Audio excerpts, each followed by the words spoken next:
Elon, did the Niners really just suffer another kicker injury? Hey, sometimes kickers got to make a tackle.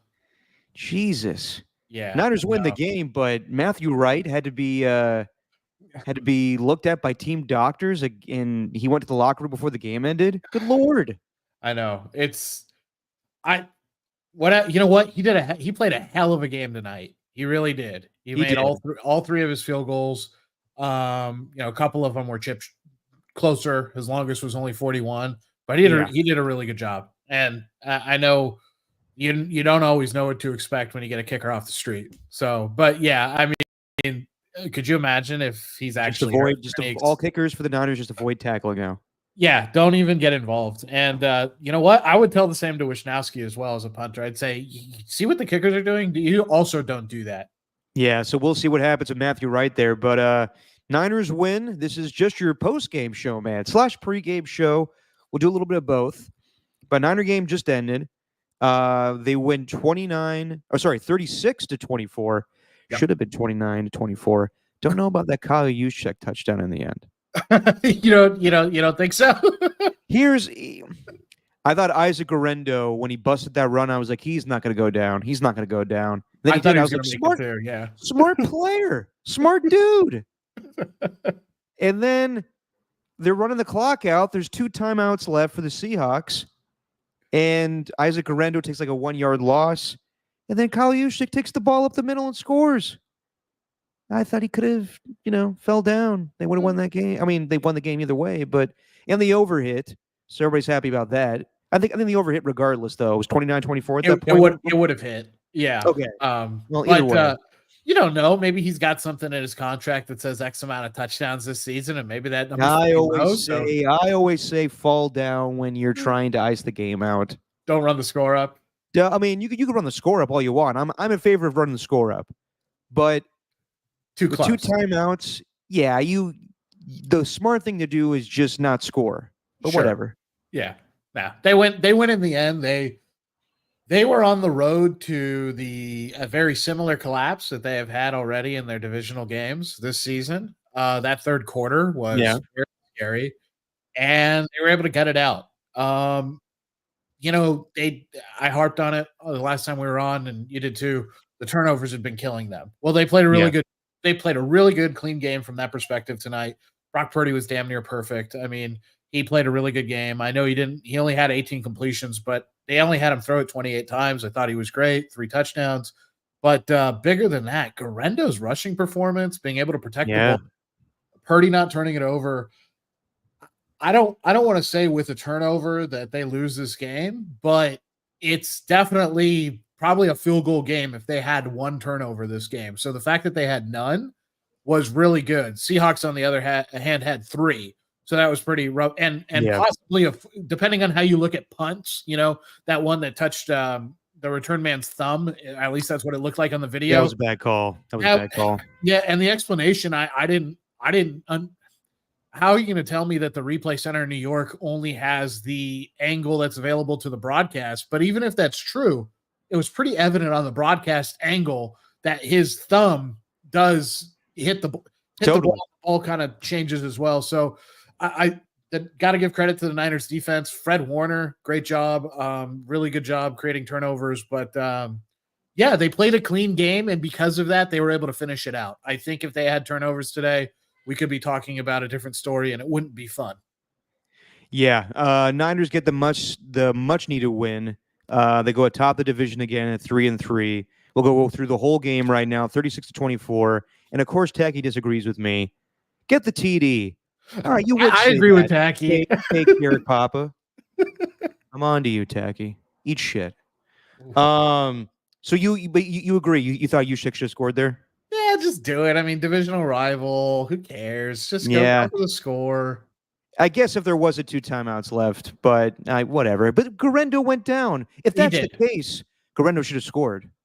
Well, Guerrero wasn't thinking about his wallet, maybe he doesn't have those same contract incentives, and I'm just totally assuming. Well, he would have finished with over 100 yards. He gets 10 carries for 99 yards. Jordan Mason gets 73. We'll go through the whole game right now. Niners get the win, 36-24, and from the jump on the opening possession, I thought that maybe the Seahawks were going to pick apart the Niners' depleted secondary. They were without Travarius Ward. He did not play in this game. And then the rookie, Malik Mustafa, makes a great play, interception, total overthrow by Geno Smith. And then kind of the same game plan that Kyle Shanahan had a year ago in Seattle, Thanksgiving Day, where I loved his game plan that day. It was a mix of who's going to get the ball. Is it McCaffrey? Is it Debo? They both lined up in the backfield, and that's what happened tonight. And they still had red zone issues. It just started off. They have trouble scoring in the red zone, and that's what happened in the first half. 16-3 at the half. Thanks to Debo Samuel's great play, basically bailing out Purdy on kind of like an overthrow, but still caught the ball and ran.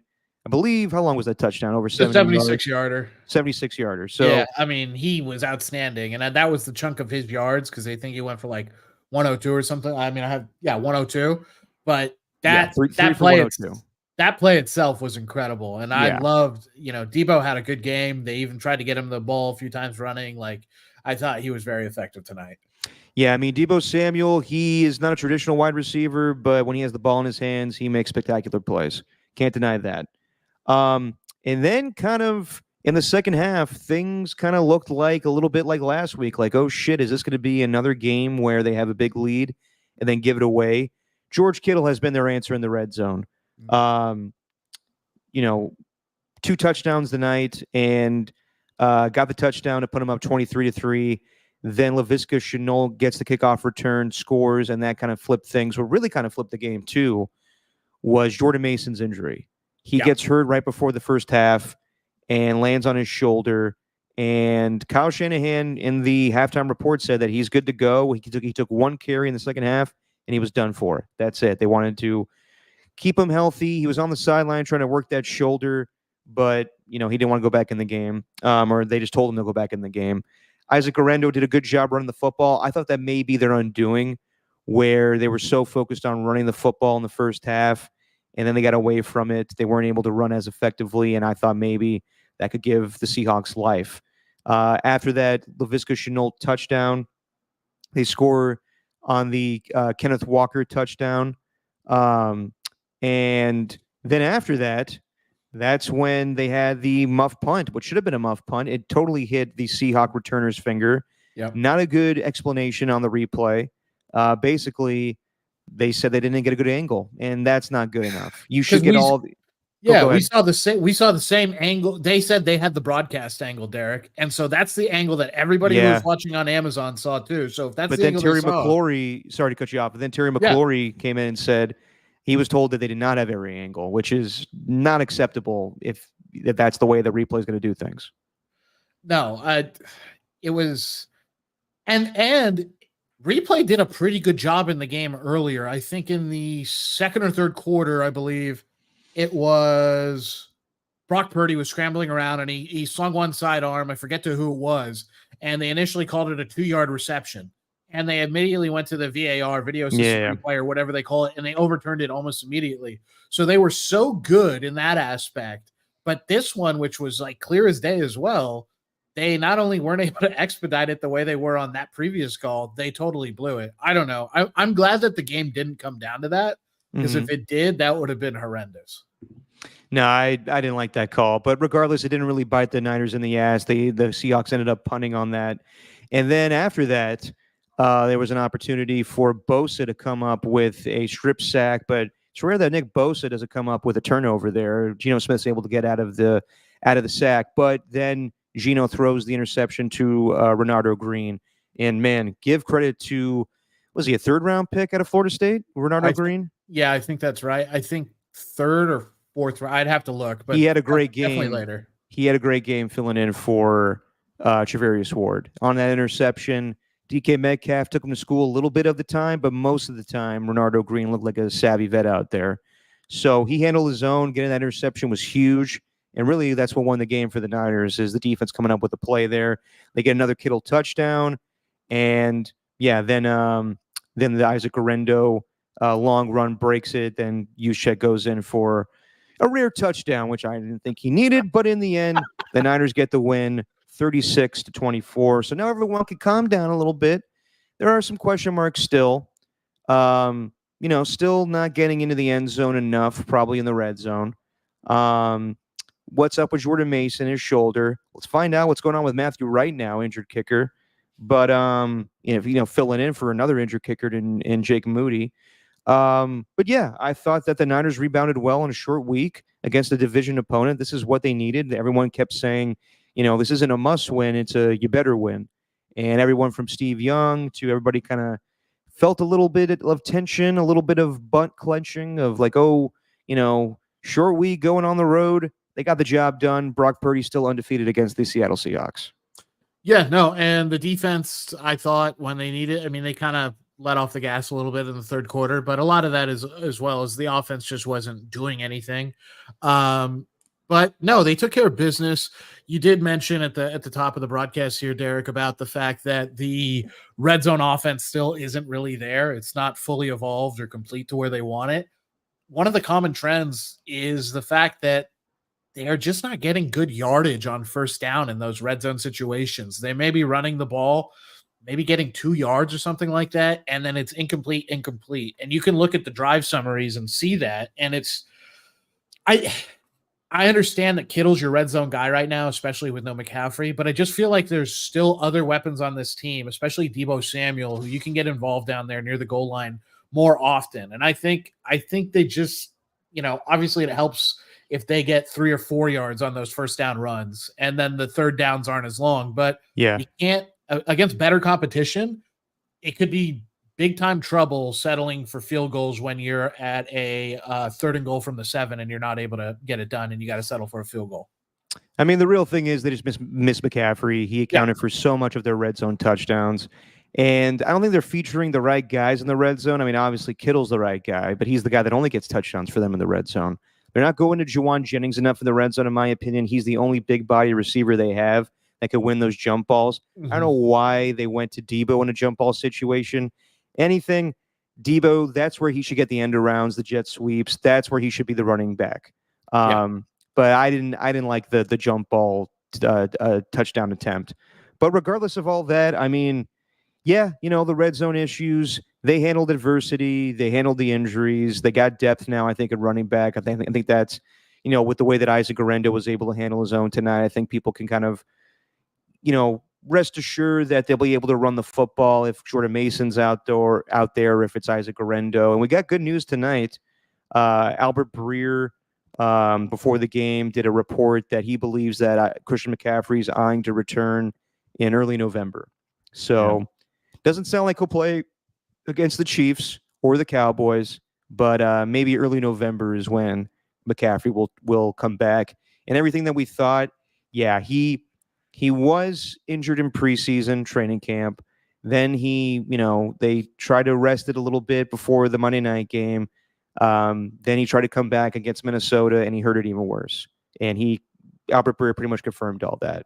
So we'll see when he comes back, but also really good news, encouraging news. It sounds like Ricky Pearsall will be back next week from Albert Breer's report. So, was shot Labor Day weekend, and now already he's going to come back and play football. That's quite amazing. But yeah, Niners get the win, and I know that fans were pissed off this whole week about letting a game slide, especially after the Rams debacle. And it looked like that may have been the case tonight. But their rookie that had to fill in tonight makes a big play in Renardo Green and Isaac Guerrero coming up big. The rookies were the story tonight. Brock Purdy played a great game. And really, we've been talking about it, and I guess I haven't noticed it in the past. Steven and I were talking about it on a previous podcast. His mobility this season, maybe I just haven't noticed it, but the way he's moving in the pocket and picking up first downs with his legs, he's got a whole new arsenal to his game right now. No, he's sliding around really well, and he has really good senses of when he should run, because there are times when a lane does open up, but then there was a play, I believe in the fourth quarter, they were driving, and he could have maybe bailed out early. It was the throw when he was on his own goal line, taking the snap. They were back up at the 7. He drops back out of the shotgun, and he could have took off. I think he could have flushed to his left. But instead, as he's sliding in the pocket, he quickly looks to the far left side of the field, and he's got Juszczyk there for 8 or 9 yards. And that's just like a huge play right there when Seattle is trying to pin you back there and get the ball back and keep their momentum rolling. So no, his bag of tricks is getting bigger, and he's just gaining more confidence. And I think it was really important for him to play a completely clean game this week. And that's probably a trend that you could expect going forward, or at least I would be very encouraged by. But man, he got a lot of help from that run game tonight. Both the running backs, like Garendo, Mason, both those guys. Like, I mean, how many yards total do you think Jordan Mason gets if he doesn't go down? I mean, he only had 9 carries, but he had over 70 yards. Yeah. He would have been on pace for 150, 160 yard game. He probably would have. I mean, that Seattle run defense is surprisingly not very good. No, not good. And their rushing offense on the other side, Seattle's that is, was atrocious tonight. Every time Kenneth Walker tried to get something going, the only real avenues he had was when he could bounce out, and that was maybe 3 or 4 yards. They did a really good job containing him. I think a big story, and all the DBs get credit on this tonight for the Niners, was the fact that DK Metcalf was targeted 11 times and he caught 3 balls. Yeah. I mean, they locked his ass up. Tyler Lockett, I thought the one play he got over the top on, I think Odom ended up having to be matched up with them in the match coverage there, and he got over the top. But Odom's a safety kind of guy, so it's gonna happen with a speedster like Lockett. But I thought all the DBs played really well tonight. No, definitely. And think about DK Metcalf. You would put probably 90% of the blame on Geno Smith on both of those interceptions. However, he doesn't really fight for the football on those plays. Now, Geno totally overthrew DK, but DK doesn't really get in a position to battle for the football, I would say. On the first overthrow to Malik Mustafa, and then Renardo Green just undercutting the route. Now, that's not really DK's fault on that one, even though he kind of took the blame on the sideline because I guess there was a miscommunication there of what he was supposed to do. But yeah, I thought that Herbstreit kind of put it pretty well on the first pick. We're just like, if he goes up and kind of fights for it a little more, then it could be an incompletion. But regardless, Geno Smith did throw 2 bad interceptions. And I'll say this, I kind of underestimated the Seahawks. I thought that they would go through a transition year. I didn't really know how good their defense was going to be. It's kind of regressed the last few weeks. They were 3-0 to start the season. They've lost 3 in a row now. And they played good teams in the process. Now, people can argue about the Giants, but they were given kind of a mini bye while the Seahawks were on a shorter week. But I didn't think that Geno Smith was going to take the next step. I thought this maybe would be the evaluation season to see if he should be their quarterback going forward. And I would not be the least bit surprised if Geno Smith is benched at some point this season for Sam Howell. That's what I don't think they're going in that direction as him as the starter, but I wouldn't be the least bit surprised that with a new coach that they kind of evaluate things and they figure out that maybe he's not the guy going forward. It's so hard when you're a 500 football team, right? I don't know. I mean, they've played well obviously at the start of the season and now on a losing streak. But I think if you pull Geno Smith, that really means that you think Sam Howell is some type of viable future for at least a year. Like he's a bridge. But I think that's what you already have in Geno Smith, and I think he's a rather decent bridge. No, I hear you. I wouldn't bench him right now. He's actually having a pretty good season considering he's leading the league in passing yards, completions, pass attempts. But that can be misleading sometimes. I don't know about Ryan Grubb's offense. I thought he was great in Washington, but it's not, I don't know. He doesn't run the ball enough. I think he just tries to throw for most of the game. I just wouldn't be the least bit surprised if they start losing, then maybe they bench Geno and go to Sam Howell. Yeah, no, I can see that. I wonder how much of that losing has to manifest. I wonder if that's, you're sitting at 4-8, or if it's even a shorter leash than that. If it's, you're 3-5 and it's like, you know what, we got to make a decision here. I wouldn't be surprised by that. I don't know what the expectations are for the Seahawks this year. I think maybe they regret not going after a quarterback the year that they had a top 10 pick. And, coming out of the Russell Wilson trade, they benefited from the Broncos having a terrible season. They could have got Anthony Richardson. No, actually, you know what? Anthony Richardson went pretty high. Whoever they could have got, they went with, I think, Charles Cross. I think they would have ended up with like Will Levis or something like that. Maybe they could have. I'd have to look at the draft order. Well, Will Levis went in the second round, so he was available. But yeah, they had the opportunity to get a quarterback in the first round. They decided not to. They went with Geno Smith. They paid Geno Smith. I just want to be surprised if they move in a different direction and realize that maybe they need a better quarterback for the future. But yeah, man, Brock Purdy played a great game tonight. The Niners defense played a pretty good game. Gave up 24 points in the process, but considering the secondary, I mean, Malik Mustafa made a great play and then he got hurt. So you had George Odom back there playing safety. And given the inexperience of all the players out there, Jair Brown and, Renardo Green for DK Metcalf and Jackson Smith and Jigba and totally, go off. I think that was pretty impressive. No, it was. They were the defense. The only thing the defense didn't really come up with tonight was sacks, but they still hit Smith a few times. And honestly, Nick Bosa, you give him that play where the ball ends up kind of almost floating on Geno Smith's hip there when he's trying to strip it from him. That play 9 times out of 10, Bosa's probably stripping that ball out, and it's a huge play for the Niners. So I don't know if you can really fault them on that. Also, I thought Geno was doing a really good job of just trying to not get sacked the entire game. So you got to credit him as well. But yeah, I liked what the defense did. I know they gave up 24 points. Well, they gave up 17.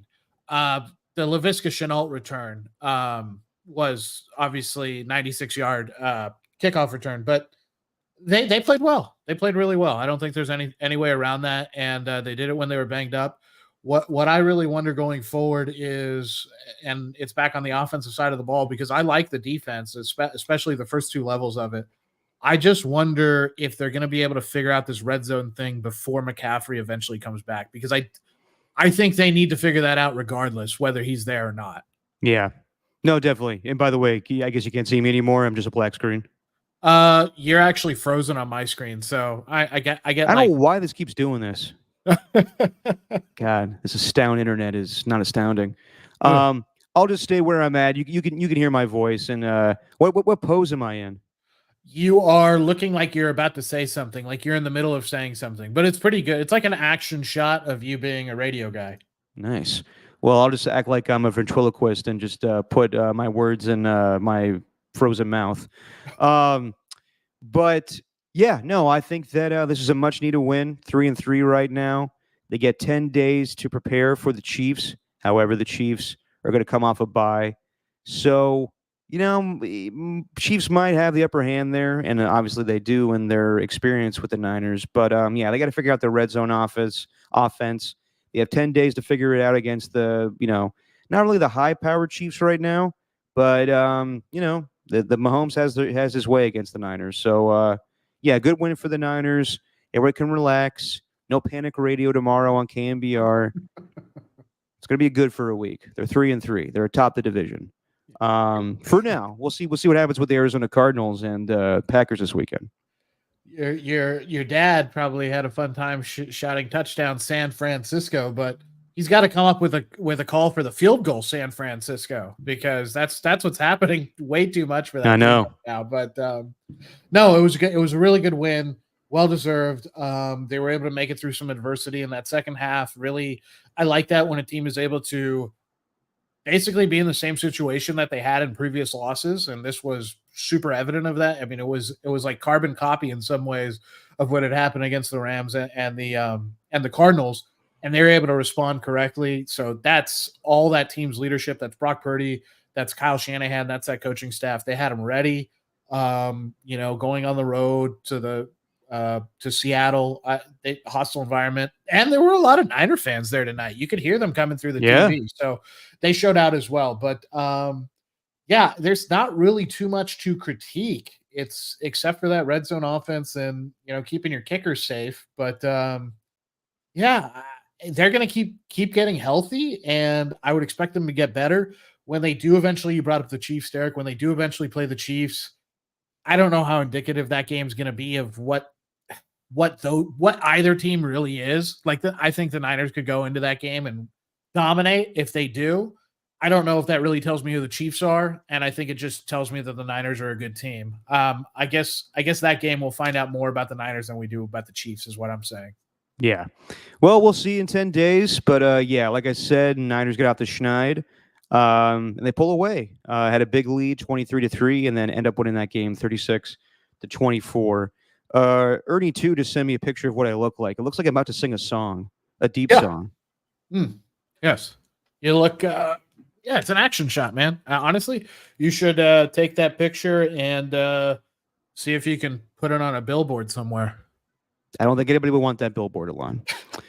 Let's go to the Raiders real quick. So you got it right, Alon. I didn't know what the deal was quarterback-wise this week, but I guess enough was, done for Antonio Pierce to be impressed with Aiden O'Connell. So Aiden O'Connell's going to get the start this week against the Pittsburgh Steelers. And I'm not surprised. It just kind of feels like we're doing the old 2006 thing where, like, all right, 1 week we're going to Aaron Brooks. All right, 1 week we're going to Andrew Walter. I wouldn't be the least bit surprised if, give it a couple weeks, Aiden O'Connell doesn't do well, they go back to Gardner Minshew. It just feels like this is a rotating thing of two subpar quarterbacks. And, we may see more improvement with the Raiders offense this week against the Pittsburgh Steelers, but the Pittsburgh Steelers have the best defensive football. So I don't know what to make of this. I think it'll be a slight improvement, but I wouldn't expect much. Yeah, I mean, it took Dakota Prescott converting on a 4th down to be able to beat them. Yeah. Talking about the Steelers. So they're no joke. The Raiders don't have a Dak Prescott at quarterback. Although I do think Aiden O'Connell will be an improvement over Gardner Minshew. I don't know how much of an improvement that is. You said that maybe Antonio Pierce had seen enough positive things out of Aiden O'Connell in order to go back to him or to him for the first time this season. I really tend to think, even with some of the good things that O'Connell is able to do, that just Minshew was that bad at protecting the ball that he just couldn't ride it out with Gardner, and that's why the switch was made. Now that doesn't mean that Antonio Pierce doesn't have a somewhat of a good opinion about Aiden O'Connell, but I really think Minshew lost the job rather than Aiden earning it. And that's where the Raiders are at right now. I am interested to see how he does because he has gotten better since his rookie year. There's no doubt about that. But this is his first time under fire in his second year here, not in garbage mop-up duty. And he's be hard-pressed to say he's not going to be under duress all game. The Raiders' offensive line hasn't exactly been a stalwart when it comes to pass protection or run blocking this year. So he's going to be moving around, and I wonder how well he's going to be able to do that. We're going to learn a lot. It's unfair to Aiden O'Connell in a lot of ways because he was only a 4th-round pick, and he's never been that superstar prospect all throughout his high school and then college career. He always had to wait his turn. He's got one opportunity here to really show whether he is something or if he is, probably a depth chart kind of guy. So we'll find out. I'm very excited for it because I want to know what he is. I knew what Gardner Minshew was, and I was kind of over it after the first couple of games. And I want to see what the younger person with the better arm can do. Okay, but you and I discussed the last podcast, and you and I both, you said to yourself, and I think I've felt this way for a while now, that regardless of whatever happens with Aiden O'Connell the rest of the season, you think they need to draft a quarterback. Still, yeah, Aiden O'Connell could do a really good job. Let's say it's a crazy world where Aiden O'Connell goes out and wins 7 games for them, right? Yeah. Or 6 even. That's a little more, well, it's still not that realistic, but it's more realistic than 7. Yeah, we'll see what happens. I think they still have to go draft a quarterback. Yeah. Minshew's not going to be there next year, and you need a room. You need a damn quarterback room. That's what they don't have right now. They have 1.5 quarterbacks, and I don't even know who the one is. I'm hoping it's O'Connell since he's the one who's going to be playing this weekend. But and the half of the quarterback is Minshew, but they're going to have to go get someone, and they might have to draft two. As crazy as that sounds, they might want to get one early in the draft and then double up somewhere later down the line. But yeah, they have to address the position. If for any reason other than this position has been so bad for the last 2.5 years now that we just need bodies. And I don't know how if you're Tom Telesco, who's the new GM, this is his first year with the Raiders, I don't know how you would even be convinced into thinking that you could wait for a quarterback or not take one early. He's going to have to. I mean, I can't see any scenario where someone who is sane doesn't, in the situation of the Raiders, doesn't take a quarterback. You would think, and I thought that way this past draft, but things happened, and Michael Penix went earlier than anybody expected. Yeah. My thing is, I thought Aiden O'Connell should have won the job initially, just based off what happened last year. Now, I did kind of give the edge to Minshew just because of his experience. I did think before preseason that Minshew was going to win the job. But then Steve and I were talking about it. He convinced me. I think Devontae always wanted Aiden O'Connell to be the starter. Yep. And which makes, things interesting now. Would Devontae be more inclined to come back and play for the Raiders? Probably not, but who knows? But I thought in the preseason games, and it wasn't much of a contest. I thought both guys did not play very well. But I thought that the offense kind of was more, more smooth with Aiden O'Connell. I thought that he ran kind of Luke Getsy's scheme a little bit more than I think Minshew. When I see him play, he just kind of improvises and just kind of, give me the shotgun, give me the ball and I'll start slinging it around. It doesn't feel like it's a scripted, smooth type of offense. So maybe that improves with Aiden O'Connell. And I know it's a personal issue. Do we know what's going on with Michael Mayer at all? No. The only details that came out were that his parents contacted the Raiders and said, hey, this is a personal issue that Michael Mayer has dealt with before, and the Raiders are trying to send him resources and help in any way they can. So okay. I don't really want to speculate on it. I just hope whatever it is, he gets better. It's very similar to kind of an Andrew Wiggins situation. Obviously, if it's, mental health related or whatever, you got to get right. But they were relying on him and Brock Bowers being, a 2 tight end set. So that sucks. But obviously, things are more important than football. So whatever happens, hopefully he'll come back soon. Yeah. I do want to talk about what Antonio Pierce did say this week. A little more positive, I would say, on the Davante Adams front. A little bit. He didn't want to say anything on Tuesday. And then Wednesday, I guess when they made the move, he was asked about Davante, and he said Davante is a Raider, always has been a Raider. And they asked him again, do you expect him to play again for the Raiders? And he said, Davante's still a Raider. We've had a good conversation. And that, makes people think like, okay, so maybe they patched things up a little bit. I guess the whole story is just Davante, after the game against the Carolina Panthers, told Antonio Pierce he didn't want to be here anymore and he preferred to be traded. And that led to Antonio Pierce being childish, in my opinion, and liking a Instagram post. And then Davante went on Kay Adams' podcast and said they haven't communicated, which I guess that is not true. So now they had a conversation and maybe things have improved. Davante did not get traded this week. By this time, we're recording this on Thursday night. Don't plan on him getting traded this week. It would make no sense whatsoever. Friday, pretty much your game plans, it's set to go. I thought that maybe there was a slim chance that Davante gets traded to the Jets and he plays Monday night against the Bills. Not going to happen this week. So we'll see what happens. Could be next week. Could be down the line. The trade deadline's not till November 5th. And Marcel Reese, who was very close with Mark Davis, went on the Kay Adams podcast and said that he would think it's more likely weeks than days that Davante Adams is traded. And I guess the holdup is the Raiders are still looking to get a second-round pick, which I don't blame them for. I don't blame them at all. But it sounds like no team's going to be offering them a third round pick. Belichick, man, he's great on TV, and he just put it bluntly. He's like, yeah, you're not going to pay a 32-year-old wide receiver with a second round pick. That's just way too much. I'd offer a third, and then I move on, and that makes sense because that's how Bill rolls.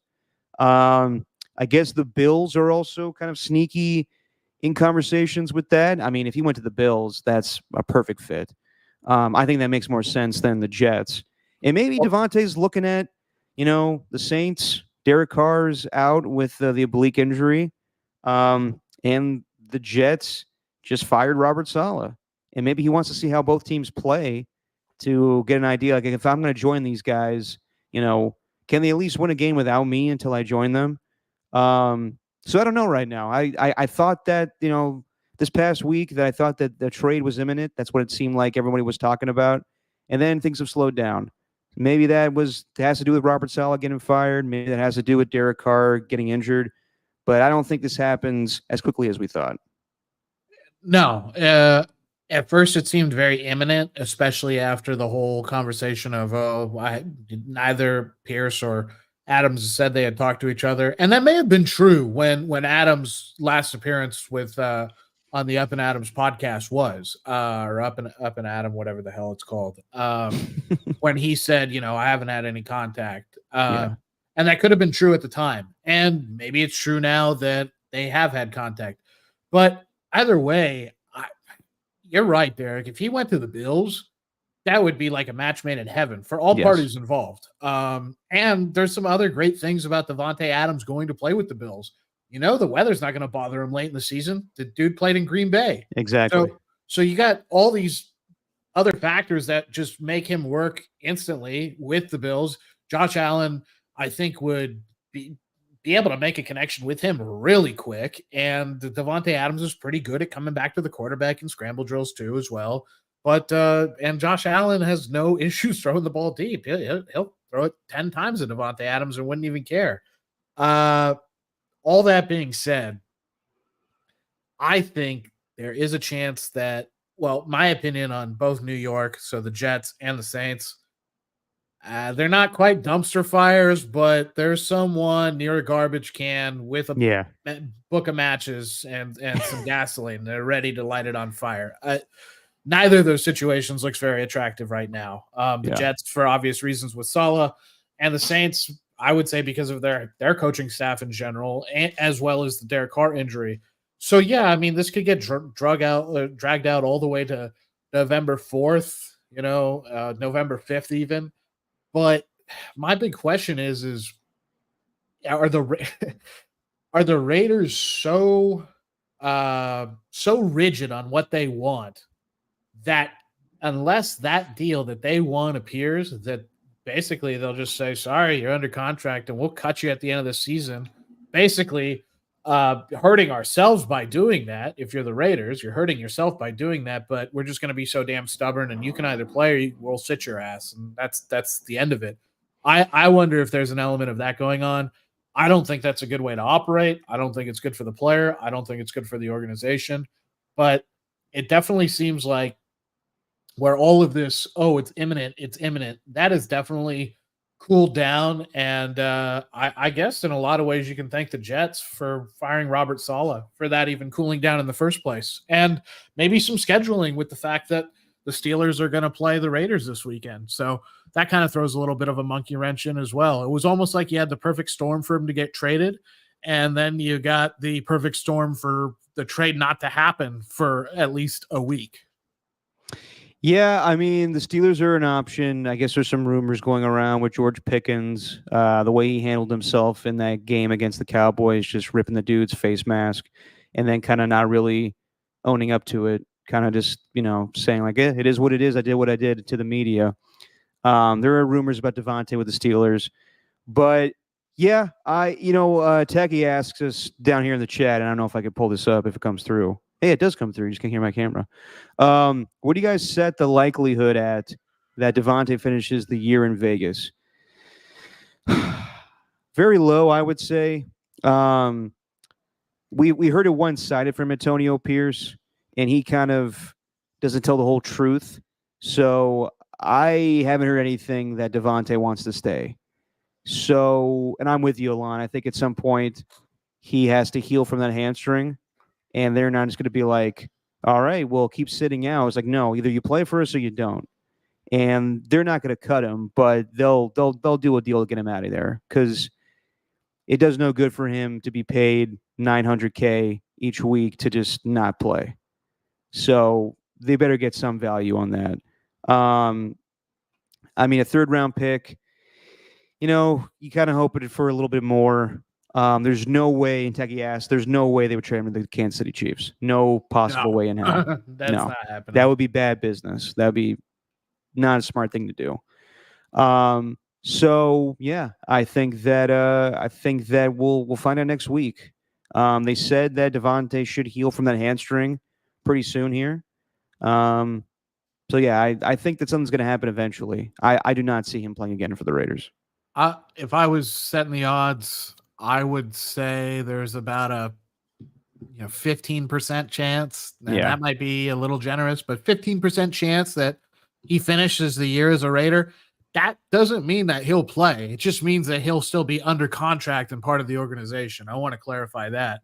The other 85% would be that they end up dealing him. The only thing is we haven't seen this ownership group in this specific, Mark Davis, that is, in this specific situation before. I know there's been other situations with star players who they've ended up trading, like Cooper and Mack. But with this specific situation where you clearly have the guy under contract and he's the one going to you saying, I want out, we haven't seen how they've really dealt with this. So I'm curious to see what the approach is. I probably would be wise to go look if Telesco had to ever deal with this when he was in San Diego or LA. But at the end of the day, Mark was around when Antonio Pierce was like, cut me. Oh, what? Well, yeah. I forgot about that. Antonio Brown. Yeah. Sorry. Yeah. Antonio Brown was like, cut me. Yeah, that's true. So we have seen that. And they ended up cutting him.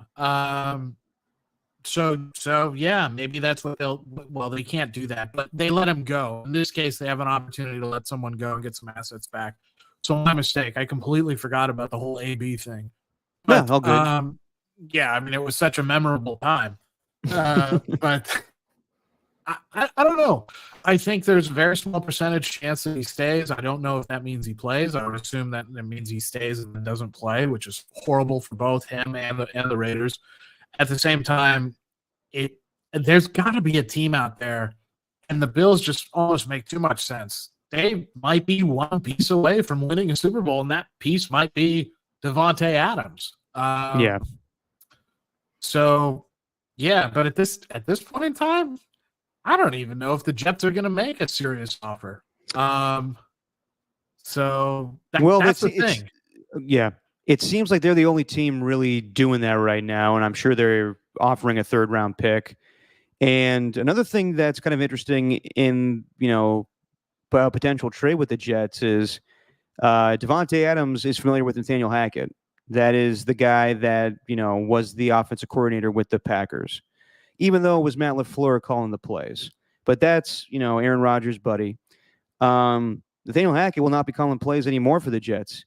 And everyone will kind of go in on this a little bit more. But yeah, it's Todd Downing, our guy from the Raiders back in the day. I didn't think he was a great play caller in that 2017 season, but he kind of had, better moments with the Titans. But now he's going to be the man in charge there. And I wonder how, that's going to play with Aaron Rodgers. Because Hackett's his guy, but even he has to admit that the offense is not great. They really don't do a lot at the line of scrimmage. There's no pre-snap motion. It's just a straight up, hand the ball off or shotgun Aaron Rodgers throws. There needs to be a little bit more to that offense. But I do want to bring up the Rodgers interview he did with Pat McAfee, where everyone is just like, he's lying. He's lying. How could he just lie to our faces like that and say that he's not the reason that Robert Saleh got fired? You think he wants to reveal that to the world? I'm not disputing that he was involved in that. I think it's a little naive to think that Woody Johnson just called him up and said, "How you doing? You okay?" I thought that there was more to that, and they probably talked about, should they proceed forward with Saleh. But I don't think Rodgers is going to go on live TV or YouTube channel and say like, "Yeah, I got him fired."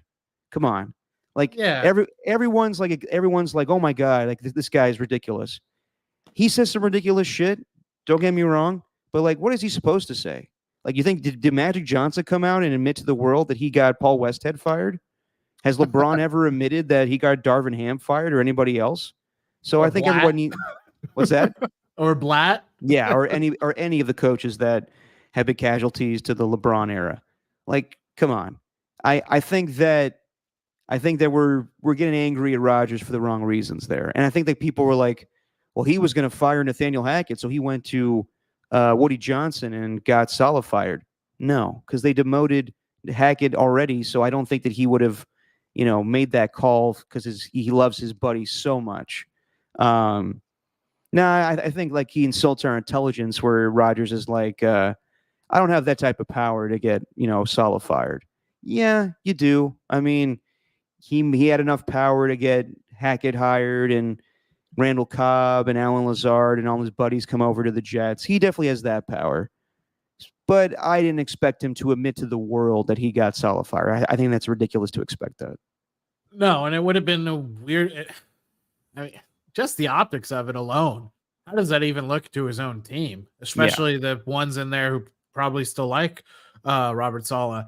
The other thing is, and this is kind of what I put forward the last time we were on, Derek, was, he didn't have to say, "Oh yeah, you got to get rid of this guy, Woody," or we need a new coach, blah blah blah. It could have just been as simple as him not vehemently defending or even really offering any kind of strong defense of not firing him. And that may have been all that Woody Johnson needed. He would have went, okay, well, Aaron Rodgers is kind of really, not taking a real strong position here either way. So I'm going to fire him and see what we can do without him. I tend to think that that's how that worked out.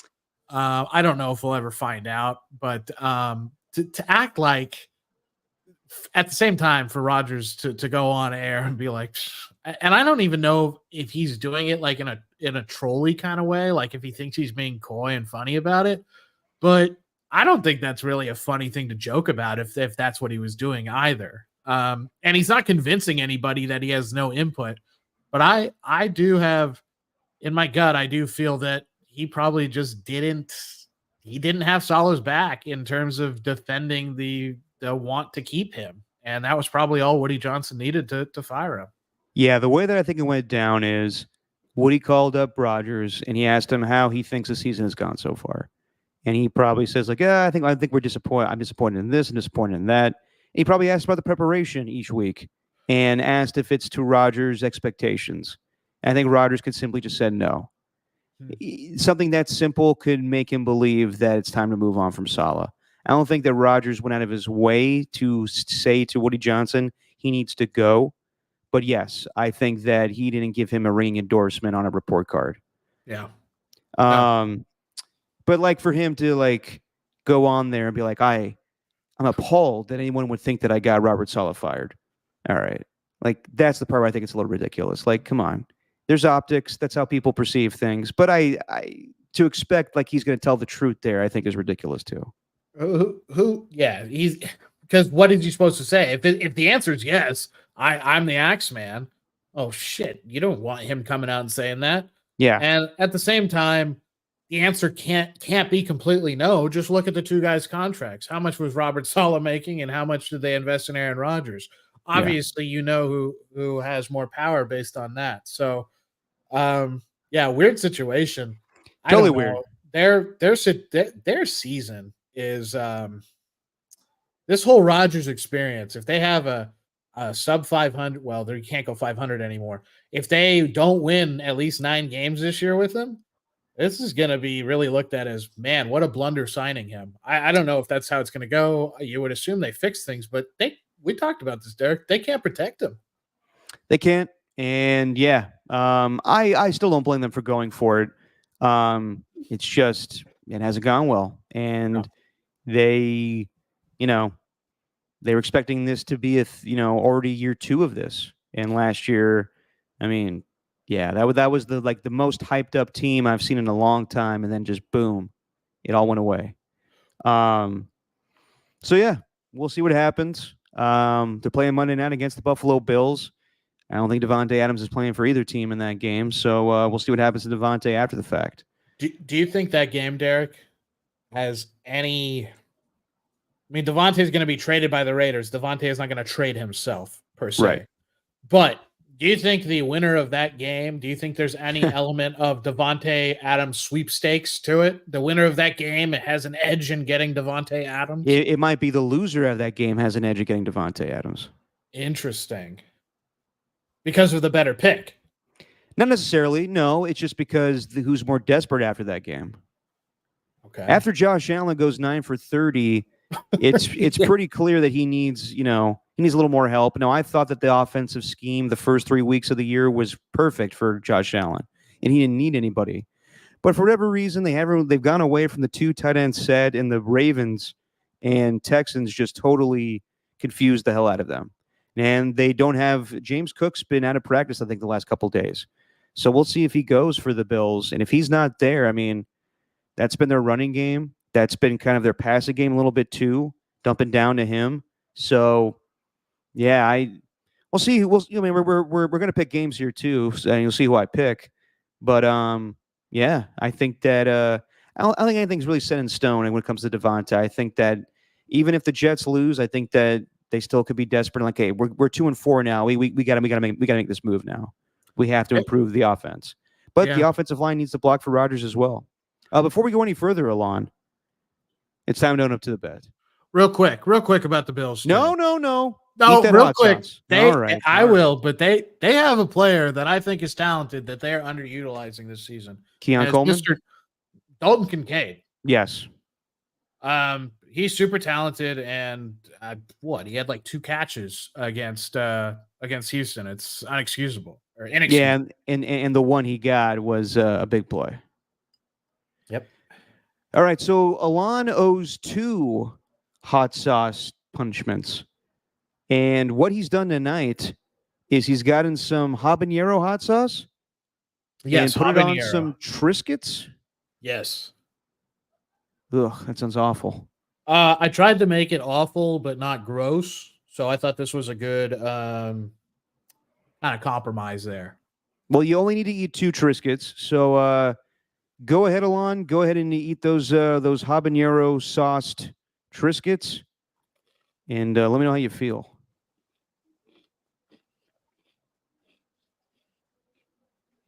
I can't imagine the spice with the Triscuit tastes good. Yeah, Alon shaking his head. And I am completely still. For all you know, I could be naked right now. And I might be. This is not great. Yeah. But you're reacting to it pretty well. My tongue is on fire. Yeah, I bet. Did you have more than 2? I had 3, but I haven't swallowed yet.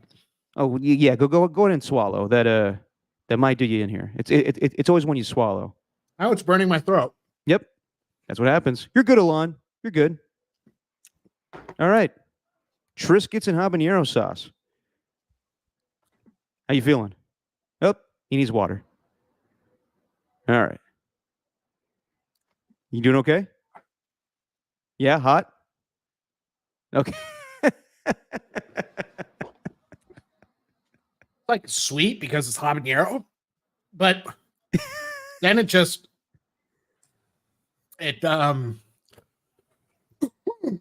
really coats your tongue in capsaicin. Yeah, so I need it's very uncomfortable. I need my computer to freeze more now when it's my turn to do these things, so no one knows that I actually did the punishment. Yeah, you could just sit there. Oh my God, it's so hot. Oh geez. Oh man, it's got me. Whoa, Steven, I'm on fire. Yeah.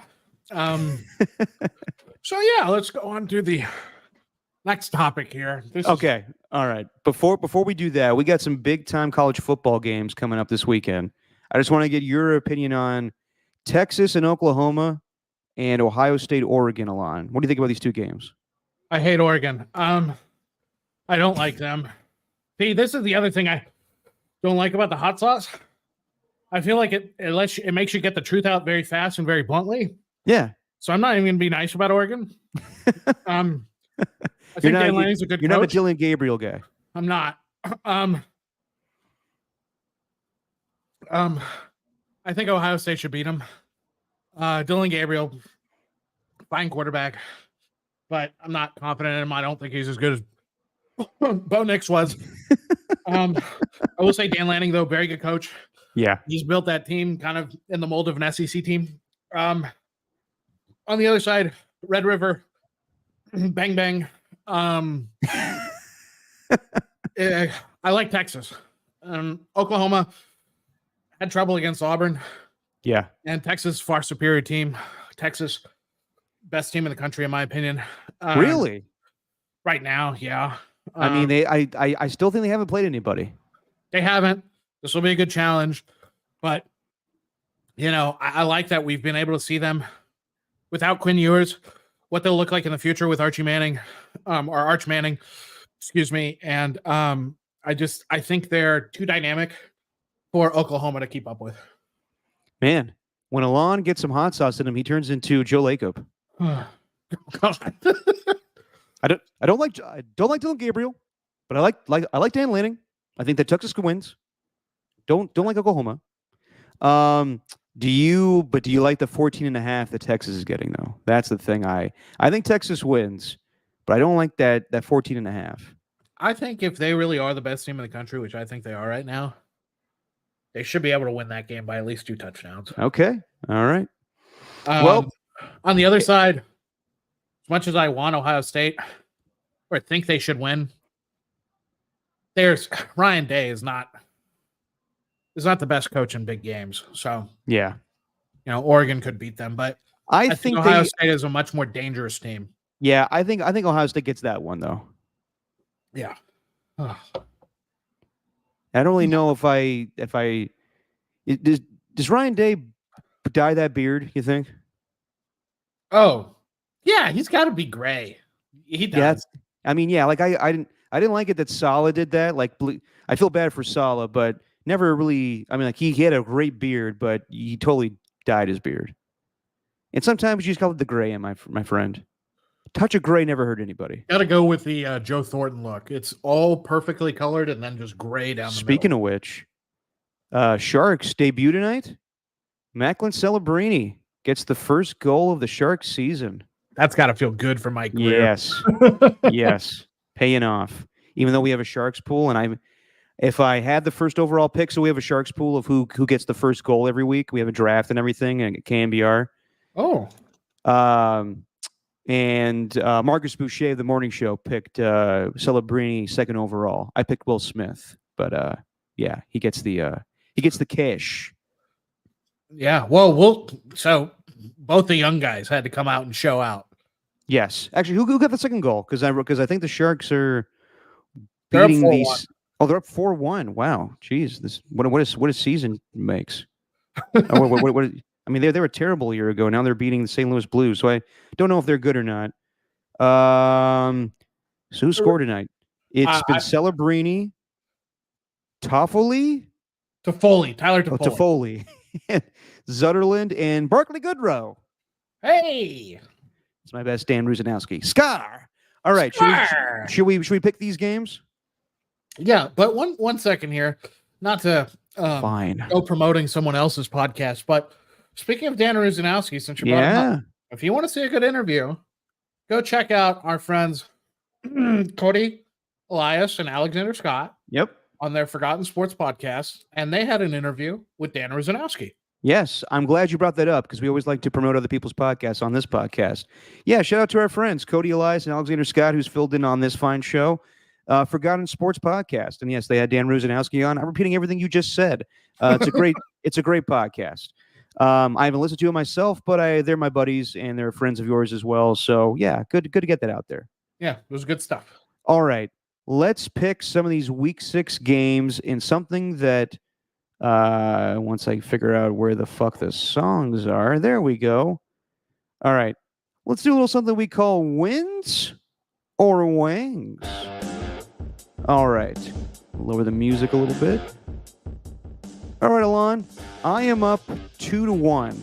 I'm also frozen, but I'm up 2-1 from the picks in Thursday night's game. You had the Seahawks covering, and they did not.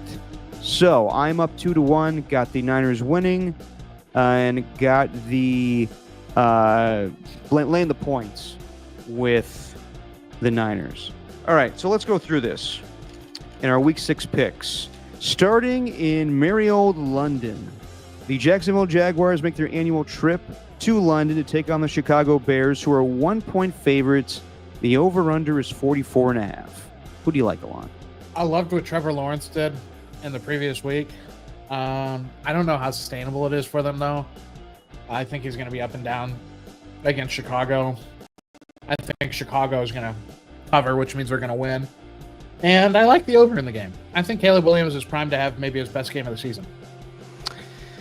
I like the Jacksonville Jaguars in London. They always seem to play well there. It's pretty much their second home. So I got the Jags winning, and I'll go over on that 44.5. All right, and then we got the Indianapolis Colts taking on the Tennessee Titans. It sounds like Anthony Richardson's going to be good to go, but this might be an interesting dilemma for old Shane Steichen. Does he go with Anthony Richardson, who's been erratic at times this season, also very good, but Joe Flacco, who might be more consistent? Nevertheless, the Titans are 2.5-point favorites, and the over-under is 42.5. I don't know why the Titans are favorites. I know their last game they played was against Miami, I believe. Yes, they beat them down, but that was with Snoop Huntley and the Titans are coming off a bye too. I know they are. I like Indianapolis no matter who they start at quarterback. Joe Flacco was special last week. Give me Indianapolis to win, and I like the over in that game as well. Maybe it's just the bye week, and maybe they just need to pick up some wins. But for whatever reason, I'm taking the Titans, and I'll lay the points, and I'll go over on that 42.5. I think Anthony Richardson may get this start, and I don't know about him right now. I think he'll be good in the long run, but I don't know about him right now. Then we got the Houston Texans going to New England, and I don't understand this whatsoever. The whole point of Jacoby Brissett starting to start the year was because the Patriots' offensive line is terrible, and they didn't want Drake May to get hurt. And for whatever reason, Drake May is going to start this week against some of the best pass rushers in football, Danielle Hunter and Will Anderson. This sounds like a total Bob Kraft move where he just wants to put asses in the seats and has had enough of Jacoby Brissett. So Drake May gets the start, and the Texans are 6.5-point favorites. The over-under is 37.5. The question here is how much can the Texans score? I know they can score, but how are they going to score, and are they going to run the ball a lot against New England? I like the under in this game, but I like the Texans to win. I don't think that the New England's going to be able to do anything on offense. I'm the same with you. I think that 37.5 is pretty low for a point total, but in this game, I think Drake may be running for his life in his first game ever. And we saw with Caleb Williams, he was on his ass for most of the game against the Texans. So that may be the same thing for Drake May. So give me the Houston Texans, lay the points, and I'll go under. Arizona Cardinals get a big win in San Francisco last week, or Santa Clara, I should say. They go to Lambeau this week. The Packers are 4.5-point favorites, and the over-under is 47.5. It sounds like Romeo Doubs has been a good boy this week and will play in the game. And we'll see if Christian Watson comes back for the Packers. Yeah. Even with some of the issues the Packers have had, just clunkiness kind of offensively since Jordan Love's been back, I still like them in this game. And even with Watson being out, I thought they were still effective at times. So give me Green Bay. Give me Green Bay to cover. And I think they'll beat Arizona. I think Arizona really pulled that win out of their ass last week. Yep. And it's going to be tough for them to respond emotionally this week. You got the over or the under? I'll take the under. Alon's going under. I'm going over, but I'll take the Packers and only the points. Then we got the Tampa Bay Buccaneers going to New Orleans. And like I said earlier, Derek Carr is out with an oblique injury. And Spencer Rattler, the star of, what was that Netflix show? QB1, whatever the hell it was called. Mm-hmm. Actually, the show kind of led to him being kind of, forgotten in the draft a little bit. Not forgotten, but kind of went down. And maybe Caleb Williams played a role in that too, taking his shot from Oklahoma. Nevertheless, he gets the start, and the Tampa Bay Buccaneers are 3.5-point favorites, over under 41.5. You can give me the under here, and I like New Orleans to win. Whoa, you believe in Spencer Rattler? It's not just that. I mean, I think Rattler will play fine. I just think they're going to get the running game back on track, and I think their defense is going to come out big, trying to win a game without their starting quarterback.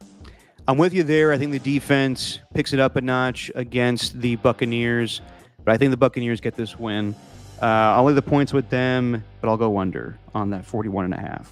Then we got the Cleveland Browns going to Philadelphia.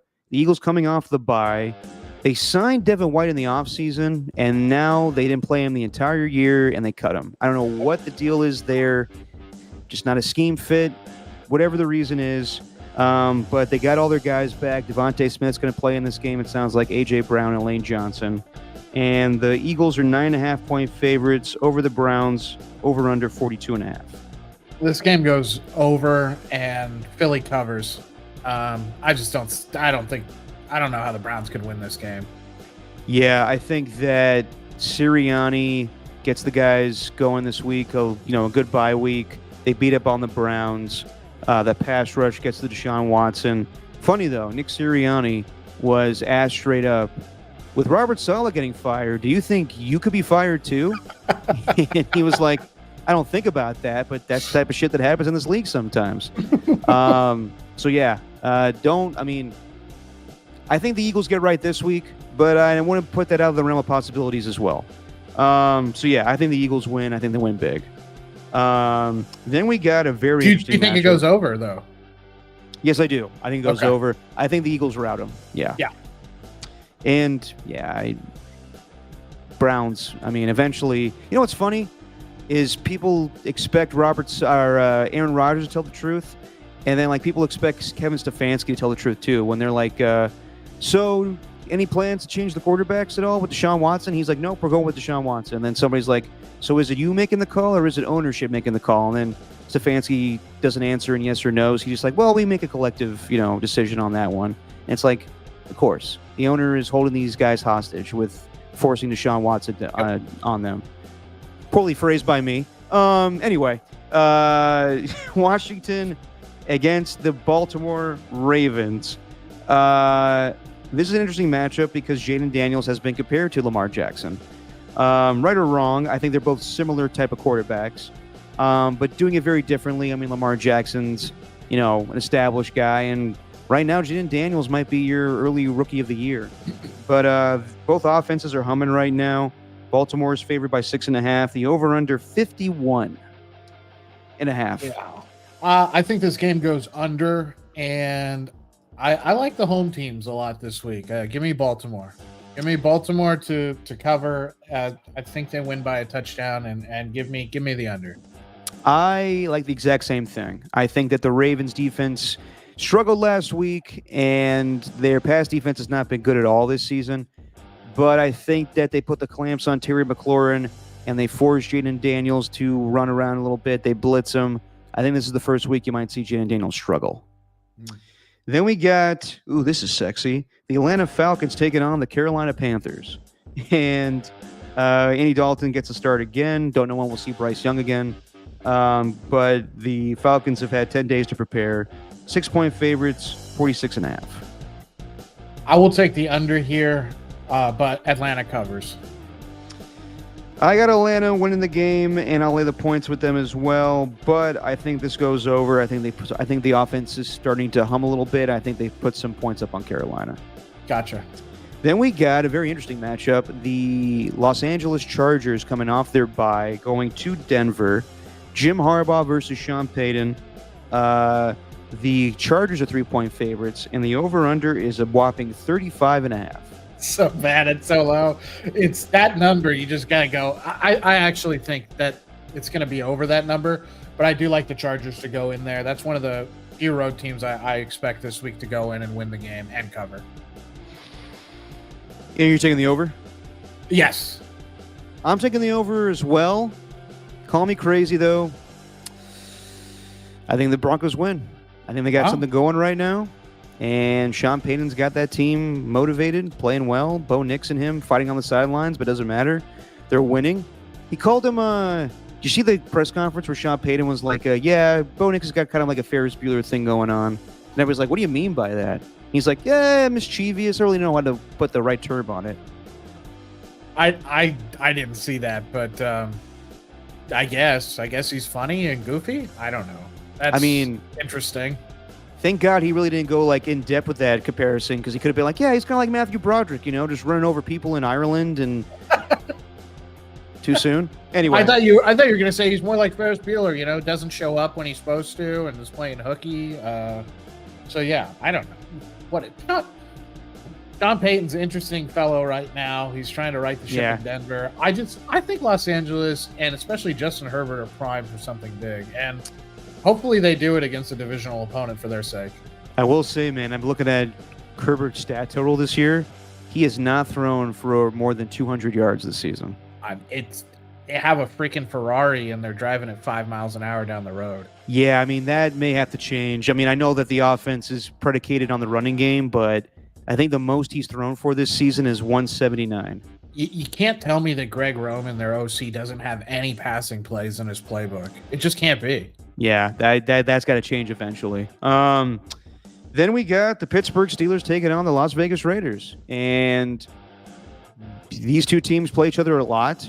When these matchups were in Oakland, and it was Ben Roethlisberger coming to Oakland, the Raiders always beat Ben Roethlisberger, and that's been the case the last few years too with the Steelers coming to Las Vegas, except for last year. They should have won that game against the Steelers on Sunday Night Football, and Jimmy Garoppolo just shit the bed. Yeah. And I don't know. We know that Aiden O'Connell's starting for the Raiders. I don't necessarily know if Justin Fields will start for the Steelers. It could be that Russell Wilson gets the start. Wouldn't that be funny if Andy Dalton gets the first start of the year against the Raiders, Carolina Panthers, or his first start as a Carolina Panther, and he goes in and shreds them. And then Russell Wilson comes in. So that'll be interesting. But the Pittsburgh Steelers are 3-point favorites, and the over-under is 36.5.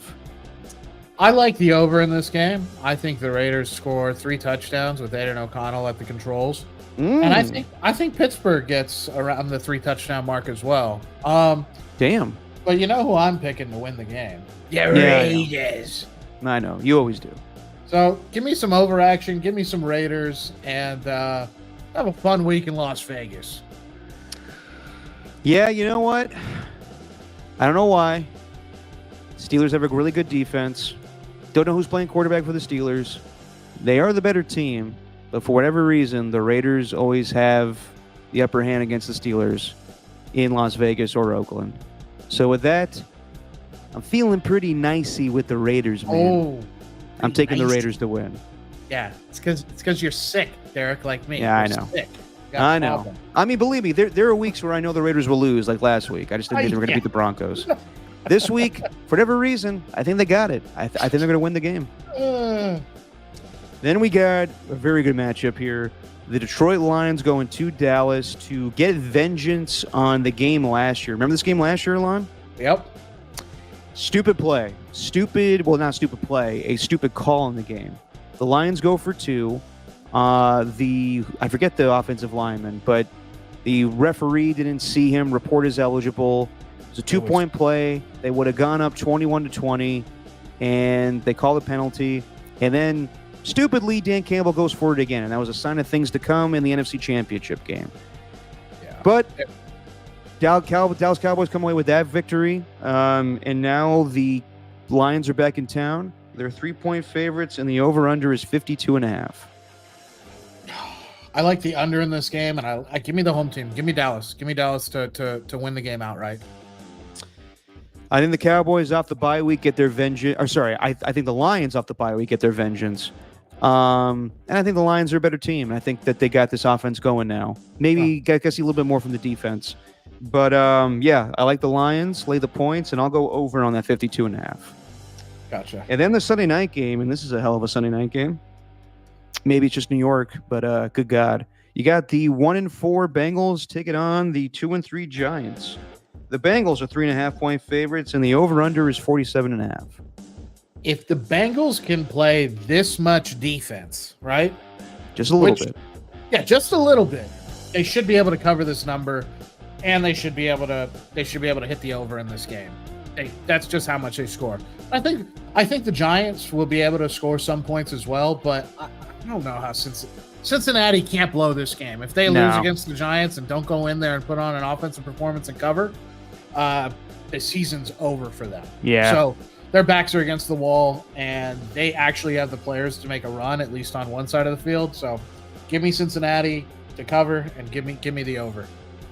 Yeah. I'm with you on that one, Alon. I think that the Bengals need to win this game. If they go 1-5, it's not looking good. So I think they go into New York and win this game. I got the Bengals winning. I'll lay the points, and I'll go under. Are you going over on that 47.5? I'm going on the over because I think Cincinnati's got to go in there and score 35. They might, but I don't know how much offense the Giants will put up. I think the Bengals defense needs to come to life a little bit. Lou Anarumo needs to get their asses in gear. So I got the Bengals winning, and I'll go under on the 47. And then we got the Monday night game. The Buffalo Bills go to New York to take on the Jets. Jets are going to wear the old Joe Namath jerseys. Nice. And this is the scene of the crime on Monday Night Football over a year ago where Aaron Rodgers tore his Achilles. The Bills are 2.5-point favorites, and the over/under is 40.5. I can see this being low scoring from a total aspect. I mean, I think Buffalo can definitely score some points. It's just a matter of, can New York protect Rodgers enough to let them kind of manufacture some offense? But I like Buffalo to win this game and to cover. And I'll take, you know what? Josh Allen is going to totally rebound from his performance last week where he only completed 9 passes. Give me the over on that. I think Buffalo is going to score in the 30s. All righty. Trying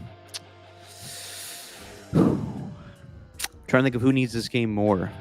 I mean, both teams are coming off, 2 losses in a row.